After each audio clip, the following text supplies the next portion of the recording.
Good morning, नमस्ते सगळ्यांना. व्यवस्थित असाल तुम्ही सगळ्यांना, आय होप सो.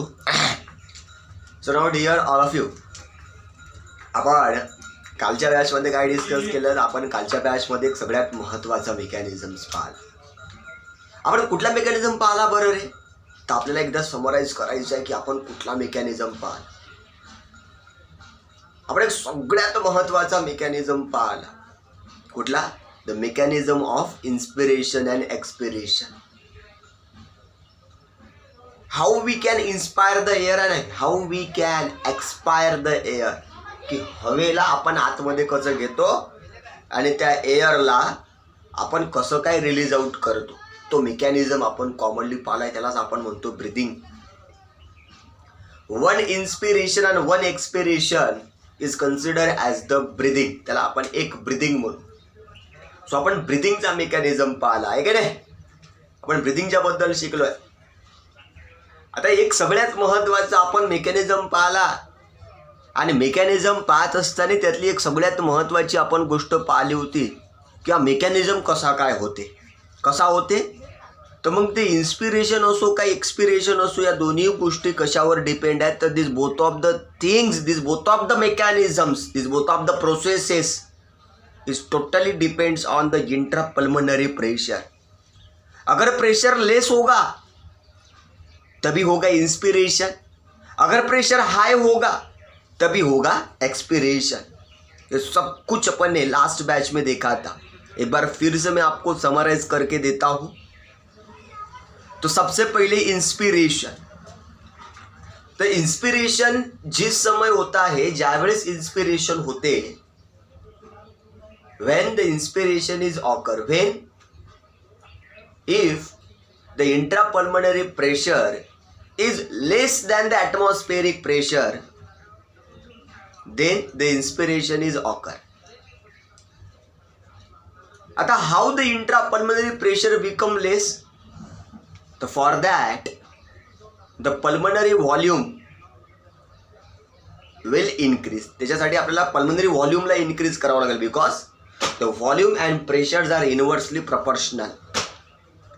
फिर अगर आपको इंट्रापल्मोनरी प्रेशर को डिक्रीज करना है, लेस करना है, तो पल्मोनरी वॉल्यूम को क्या करना पड़ेगा? इंक्रीज. पल्मोनरी वॉल्यूम कैसे इंक्रीज होगा? तो थोरैसिक वॉल्यूम अगर इंक्रीज होगा तो पल्मोनरी वॉल्यूम इंक्रीज होगा. तो थोरैसिक वॉल्यूम को कैसे इंक्रीज किया जाता है? तो सर वहाँ पे मूवमेंट होती है, वहाँ पे कॉन्ट्रैक्शन होता है. किसका? तो वहाँ पे कॉन्ट्रैक्शन होता है डायफ्राम का इन एंटेरो पोस्टेरियर एक्सिस में. और रिब्स की जो मसल है, एक्सटर्नल इंटरकोस्टल मसल, उसका भी होता है contraction in dorso ventro axis. और वो कॉन्ट्रैक्ट होने के वजह से वहाँ पे स्पेस तैयार होती है, मतलब वॉल्यूम इंक्रीज होता है. अगर वॉल्यूम बढ़ेगा तो प्रेशर डिक्रीज, और प्रेशर डिक्रीज होगा then atmospheric pressure as compare to atmospheric pressure, then we inspire the air. This process is called as inspiration. याच्याच अपोजिट सेम एक्सपिरेशन. तो इसका मतलब क्या है? प्रेशर बढ़ना चाहिए लंग्स के अंदर का. तो लंग्स के अंदर जो प्रेशर होता है उसको बोला था अपन इंट्रापल्मोनरी प्रेशर. अगर वो बढ़ेगा तो कैसे बढ़ाया जाता है? तो वॉल्यूम को करना पड़ेगा अब कम. वॉल्यूम कैसे बढ़ाता? कॉन्ट्रैक्शन की वजह से. अब क्या होगा? रिलैक्सेशन. तो जब डायफ्राम का रिलैक्सेशन और जो कॉन्ट्रैक्ट हुई एक्सटर्नल इंटरकोस्टल मसल है उसका जब रिलैक्सेशन होगा तभी जाके वॉल्यूम होगा कम. वॉल्यूम कम तो प्रेशर ज़्यादा, और प्रेशर ज़्यादा होगा इनसाइड द लंग्स तो अंदर की जो अल्वेओलर एयर है it is release out. This process is called as expiration. So one inspiration and one expiration,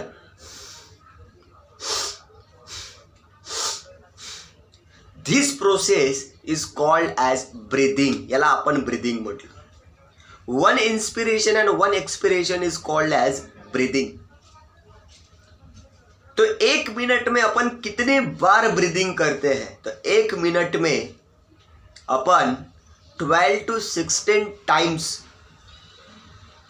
इतनी ब्रीदिंग करते. सो ब्रीदिंग म्हणजे 12 to 16 ब्रीदिंग आपण करतो, ब्रीथ करतो per minute. This is a breathing rate. हे breathing rate आहे. This is the normal breathing rate. एक breathing rate आहे, लक्षात ठेवायचं. तर ब्रीदिंग रेट किती आहे? 12 to 16 ब्रीथ पर मिनट. बराबर. Now today we are going to discuss the idea about the regulation of breathing. ये जो कुछ भी अपन ब्रीदिंग की एक्टिविटी करते हैं, मतलब श्वास घेतो आणि श्वास सोडतो, तर ही जी काही ॲक्टिव्हिटी आहे तर ही ॲक्टिव्हिटी कशी काय कंट्रोल रेग्युलेट केल्या जाते.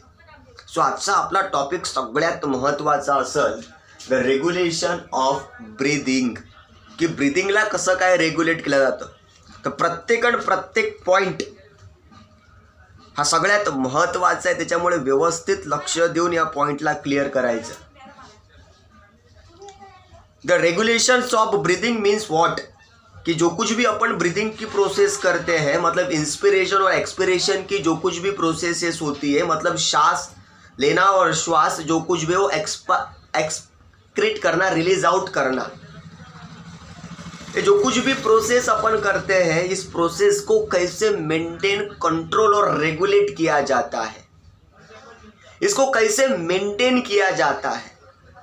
मतलब अपन श्वास जो आपण घेतोय किंवा सोडतोय, हा श्वास आपण घेतोय किंवा सोडतोय, तर हा श्वास घेणं आणि सोडणं कसं काय कंट्रोल केलं जातं. म्हणजे आपल्यामध्ये अशी काय प्रोसेस होते की ज्याच्यामुळे मी श्वास घेतो आणि ज्याच्यामुळे मी श्वास सोडतो. हे तर माहीत आहे किंवा मी केव्हा घेतो आणि केव्हा सोडतो, पण ॲक्च्युली ते कसं काय होतं, म्हणजे त्या पूर्ण प्रोसेसला कोण रेग्युलेट करते. तर आपल्या बॉडीतले कुठल्याही फंक्शन्स असो,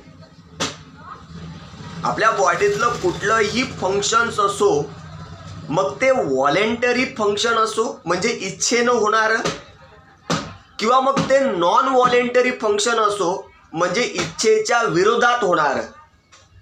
दिस both of the activities are controlled by our nervous system and our endocrinal system. मग ते कोणतेही फंक्शन्स आपल्या बॉडीतलं असो, माझं लेक्चर व्यवस्थित मन लावून ऐकायचं. आपल्या बॉडीतलं कुठलंही फंक्शन असो, कोई भी एक्टिविटी हो अपने बॉडी के अंदर की, any of the activities in our body which is regulated by a nervous system and endocrinal system, मतलब ब्रेन आणि केमिकल हार्मोन्स. तो केमिकल्स मतलब अपने बॉडी को कंट्रोल करने वाला अगर कोई होगा तो सबसे इंपॉर्टेंट होता है brain. Brain is most important parts of nervous system. अपने नर्वस सिस्टम का ब्रेन एक बहुत इंपॉर्टेंट पार्ट है जो अपने बॉडी की हर एक एक्टिविटी को कंट्रोल करता है. हर एक एक्टिविटी को वो कंट्रोल करता है, ईच एंड एवरी एक्टिविटी को वो कंट्रोल करता है. वैसे ही अपने बॉडी में जो ब्रीदिंग की प्रोसेस होती है, उस ब्रीदिंग को प्रोसेस को भी रेगुलेट करने वाला अपना ब्रेन होता है. ये जो अपन इंस्पिरेशन और एक्सपिरेशंस करते हैं, ये पूरी एक्टिविटी जो है इसको भी कंट्रोल करने वाला अपना ब्रेन होता है. अपना ब्रेन ही इसको कंट्रोल करता है. तो कंट्रोल कैसे करता है, अरे वो कंट्रोल करता है, इसके पीछे उसका क्या रीजन है. तर सगळ्यात पहिले लक्ष ठेवायचं, ही जी काही ब्रीदिंगची प्रोसेस आहे ते that is the regulation of breathing. आपला आजचा टॉपिक आहे regulation of breathing. So this breathing, this process of breathing is regulated by the two part of brains. आपल्या ब्रेन्समध्ये दोन पार्ट आहेत. आपल्या ब्रेनचा पहिला पार्ट जो ब्रीदिंगला मेंटेन करण्यासाठी रोल प्लेस करतो, इट इज द मेड्युला ऑब्लॉंग गाटा. This medulla oblongata, it is the parts of brain which maintain control and regulate the process of breathing. याच्यासोबत दुसराही पार्ट आपल्या ब्रेनचा आहे जो आपल्या बॉडीमध्ये ब्रीदिंगला कंट्रोल करतो. And the second part is the pons varoli. It is the pons varoli किंवा यालाच आपण कॉमनली पॉन्स सुद्धा म्हणतो. These two parts of our brain, आपल्या मेंदूचे हे जे दोन पार्ट आहेत हे आपल्या बॉडी होणाऱ्या ब्रीदिंगच्या प्रोसेसला मेंटेन करतात. They regulate the processes of breathing. Who regulate the processes of breathing? The breathing is regulated by the two parts of brain. One is the medulla oblongata and second one is the pons varoli. Most of the process of breathing is under the control of medulla oblongata. सगळ्यात जास्त जर ब्रीदिंगची process कोणी control करत असेल तर तो आहे medulla ऑब्लॉंगाटा. तो सगळ्यात महत्त्वाचा रोल प्लेस करतो ब्रीदिंगच्या प्रोसेसमध्ये. आता का बरं मेडुला ऑब्लॉंगाटा हा ब्रीदिंगला मेंटेन करतोय? तर ब्रीदिंग जी आहे इज अ इनव्हॉलेंटरी प्रोसेस. इनव्हॉलेंटरी आहे, आपल्या इच्छेनं होत नाही. मी सांगाल तुम्हाला सगळ्याच गोष्टी क्लिअर करत. Breathing is an involuntary process. और अपने बॉडी के अंदर, अपने बॉडी के अंदर जितनी भी इनवॉलेंटरी प्रोसेसेस होती है, all the involuntary processes occur inside our body. Involuntary processes का मतलब क्या होता है कि ऐसी प्रोसेस जो अपने अंडर नहीं होती, अपने अंडर द कंट्रोल नहीं होती. For example, this is the flipping of our eyes. सांस लेना या तो कुछ खाया, डाइजेस्टेड फूड, मतलब डाइजेशन, सर्कुलेशन, ये जो प्रोसेस है अपने अंडर द नहीं है. मतलब हार्ट जो हार्टबीट फॉर्म करता है, आपण म्हणतो काय आता धडक रे, आता नको धडकू, तर बिलकुल नाही. It continuously perform its function. Means the some functions of our body can not under the control of our self. आपल्या अंडरमध्ये नाही आहेत. तशीच आपण जे काही श्वास घेतो आणि सोडतो, श्वसन, ब्रीदिंग, ही जी काही प्रोसेस आहे, it is under the control of the medulla oblongata. It is not under the control of our will. आपल्या इच्छेनं होत नाही. Hence it is the involuntary process. ही इनव्हॉलेंटरी प्रोसेस आहे, लक्षात ठेवायचं. The breathing it is the involuntary process. Involuntary process आहे. आणि आपल्या बॉडीतल्या जेवढ्या काही इनव्हॉलेंटरी प्रोसेसेस असतील, this all the involuntary process are control by the medulla oblongata. It is the most important part of the brain. आपल्या मेंदूचा हा सगळ्यात महत्त्वाचा पार्ट आहे मेडुला ऑब्लॉंगाटा. हाच ब्रीदिंगच्या प्रोसेसला मेंटेन करतो. आणि हा पॉन्स व्हेरोलाय सुद्धा आपल्या बॉडीमध्ये ब्रीदिंगला मेंटेन करतो. कसे काय मेंटेन करतात तर लक्षात ठेवायचं आहे.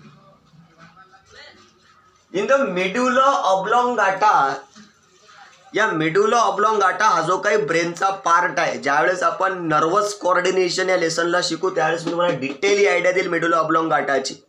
पण आता सुद्धा व्यवस्थित लक्षात ठेवायचं आहे. हा मेडुला ऑब्लॉंगाटा जो पार्ट आहे, या मेडुला ऑब्लॉंगाटामध्ये न्यूरॉन्स प्रेझेंट्स असतात. काय असतात? न्यूरॉन्स. न्यूरॉन म्हणजे काय? The neurons, it is the specialized cell which have the specialized sense, जे सेन्सला कॅरी करतात, इम्पल्सला कॅरी करतात, ते म्हणजे न्यूरॉन्स. तर आपल्या पूर्ण ब्रेनमध्ये न्यूरॉन्स आहेत, नर्व सेल्स आहेत. तर या मेडुला ऑब्लॉंगाटामध्ये जे काही न्यूरॉन्स असतात ते या ब्रीदिंगच्या प्रोसेसला कंट्रोल करतात. लक्षात ठेवायचं. आणि तेच तिथं सेंटर म्हणून ॲक्ट होतात. तर या medulla ऑब्लॉंगाटामध्ये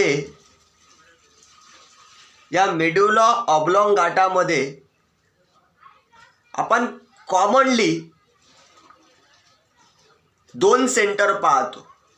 there are the two centre in the medulla oblongata. पहिलं सेंटर या मेडुला ऑब्लॉन्गाटामध्ये जे आहे तर it is the inspiratory centre. Inspiratory centre व्यवस्थित लक्षात ठेवायचं, इन्स्पायरेटरी सेंटर. आणि दुसरं जे सेंटर आहे तर इट इज इन्स्पायरेटरी सोबत एक्सपायरेटरी एक्सपिरेटरी सेंटर.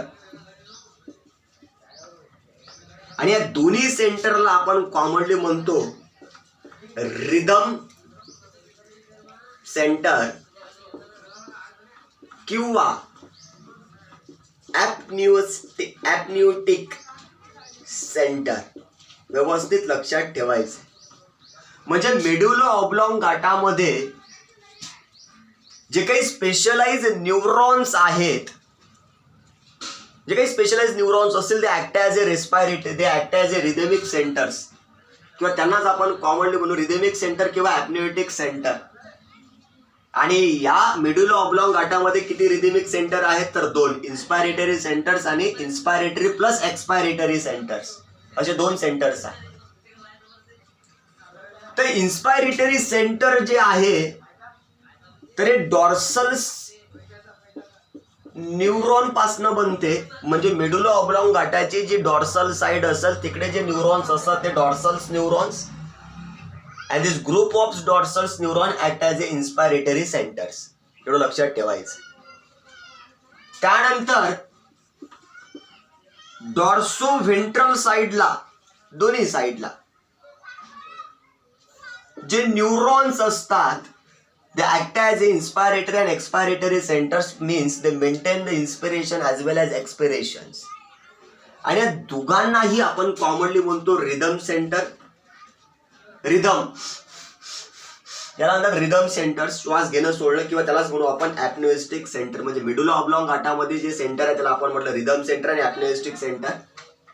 सेम या पॉन्स वेरोलायमध्ये जे काही न्यूरॉन्स असतात तर they act as a pneumotaxic centre. ते तिथं निमोटॅक्सिक सेंटर म्हणून ॲक्ट होतात. व्यवस्थित लक्षात ठेवायचं. सगळ्यांनी व्यवस्थित लक्ष देऊन ऐकायचे बरं का. मी परत एकदा सांगतोय. आपण कॉमनली पाहतोय the process of that is the regulations of breathing. आणि रेग्युलेशन ऑफ ब्रीदिंगचं हे सगळ्यात पहिलं लेक्चर आहे, लक्षात ठेवायचं. आतापर्यंत आपण काय पाहिलं मी एकदा परत समराईज करतोय. Breathing has mainly the two process, inspiration and expiration. सगळ्यात पहिले पाहत असताना म्हटलं की बा breathing is an involuntary process which under the control of medulla oblongata and pons varolii. या 2 पार्टच्या अंडरमध्ये आहे. This 2 parts are of the brain. हे दोन्ही पार्ट आपल्या ब्रेनचे आहेत. या मेडुला ऑब्लॉन्गाटामध्ये इन्स्पायरेटरी सेंटर असते आणि इन्स्पायरेटरी प्लस एक्सपायरेटरी सेंटर असते. आणि या दोन्ही सेंटरला आपण कॉमनली म्हणतो रिदम सेंटर आणि ॲप्नोइस्टिक सेंटर, जे मेडुला ऑब्लॉन्गाटामध्ये असते. म्हणजे मेडुला ऑब्लॉन्गाटा आपल्या बॉडीमध्ये काय कंट्रोल करतो, ते इन्स्पिरेशन सोबत एक्सपिरेशन. हे लक्षात ठेवायचं आहे. त्या पॉन्स वेरोलायमध्ये काय असते, त्या पॉन्स वेरोलायमध्ये असते निमोटॅक्सिक सेंटर. हा निमोटॅक्सिक सेंटर याच्यामध्ये असते. आणि pneumotaxic centre it is most important centres in our body. Also the rhythmic centres is also the important centre. आणि हे जे काही 2 सेंटर आहेत, rhythm centre of medulla oblongata, pneumotaxic centres of pons varolii, हे जे काही आहेत दोन्ही सेंटर्स, या दोघे सेंटर्सला आपण कॉमनली म्हणू रेस्पायरेटरी सेंटर. यांना आपण रेस्पायरेटरी सेंटर्स म्हणू. सो आपण यांचा व्यवस्थित ग्राफ सुद्धा काढू शकतो किंवा both of the process of breathing, या ब्रीदिंगच्या दोन्ही ज्या प्रोसेसेस आहेत, या ब्रीदिंगच्या दोन्ही ज्या प्रोसेसेस आहेत, okay, are maintain by a respiratory centre. त्या कोण मेंटेन करतं, the respiratory centre. They are maintain by the respiratory centre. म्हणजे under the control of respiratory centres. And respiratory centres are of mainly 2. दोन प्रकारचे respiratory centres आहेत. पहिलं respiratory centre ज्याला आपण कॉमनली म्हणू रिदम सेंटर, रिदम सेंटर किंवा त्यालाच आपण म्हणू रे ॲपन्यूटिक सेंटर, ॲपन्यूटिक सेंटर. आणि दुसरं सेंटर कुठलं आहे तर दुसरं आहे pneumotaxic centre, pneumotaxic centre. Okay, pneumotaxic centre. तर रिदम सेंटर आणि ॲपन्यूटिक सेंटर कशामध्ये असेल? It is in the medulla oblongata. It is presents in medulla oblongata and pneumotactic center is present in the pons varoli. हे आपण commonly Pond's वेरोलाय मध्ये पाहतो. त्या medulla ऑब्लॉंगाटा मध्ये जे रिदम सेंटर्स आहेत तर ते दोन प्रकारचे आहेत. पहिलं जे आहे तर ते आहे डॉर्सल न्यूरॉन पासून बनलेलं. काय असेल डॉर्सल न्यूरॉन मी नंतर सांगत in the topic of nervous coordination. Dorsal neuron पासून बनलेलं जे आहे तर ते आहे इन्स्पायरेटरी सेंटर. आणि डॉर्सो व्हेंट्रल न्यूरॉन पासून बनलेलं जे आहे तर ते आहे इन्स्पायरेटरी प्लस एक्सपिरेटरी सेंटर. बरोबर आहे, व्यवस्थित लक्षात ठेवायचं. आता यातलं सगळ्यात महत्वाचं आहे की बा हे इन्स्पायरेटरी सेंटर काय करत असतात तर this inspiratory centre is maintain the inspiration.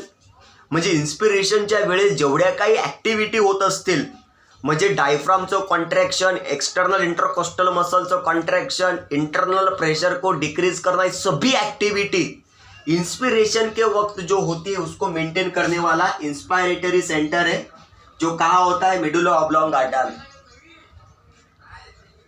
आणि expiratory most of dorso ventral neuron मध्ये इन्स्पिरेशनचं तर कंट्रोलेशन कमी असते.